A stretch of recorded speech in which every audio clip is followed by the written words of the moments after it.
Chor Rossiyasi Turkiston tuproqlarini qonga belaganida 22 yoshli yigit vatan himoyasi uchun dushmanga qarshi chiqib, ba'zi manbalarga ko'ra 70 mingga yaqin, ba'zi manbalarga ko'ra 100 mingga yaqin atrofiga askarlarni to'plab, o'z yurtida bosmachi deb haqiqiy bosmachilar tomonidan tamg'a qo'yilgan, asli esa o'zbek xalqini, millatini haqiqiy qahramoni, nafaqat o'zbek xalqini, balki Turon tuproqlarini himoya qilgan, dushmanga jasorat bilan yosh bo'lishiga qaramay mardonavar kurashgan va 28 yoshida o'z yaqinlari tomonidan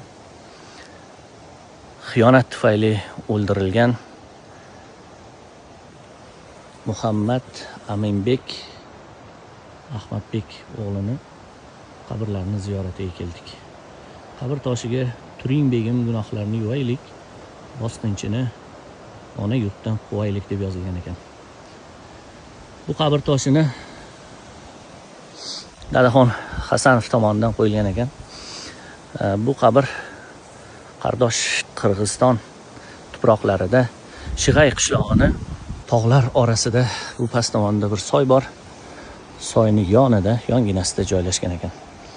Xotira va qadrlash kuni arafasida 2026-yil kelib ikki kalima Qur'on tilovat qilib, bu qabrda bu millatimiz qahramonini ziyorat qilish nasib qildi bizga.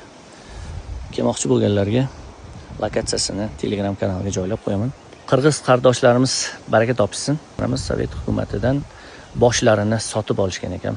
Bu tarix haqida ozgina ixtiloflar bor. Ba'zilar Madaminbekni o'zini xiyonatda ayblashgan tarixchilar ham bor. Bu Sovet hukumatini nayrangi deb men shunaqa xulosa qildim.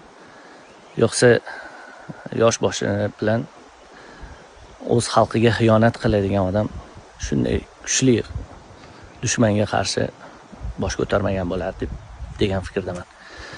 O'zbek xalqini, nafaqat o'zbek xalqini, balki butun Turkiston, Turon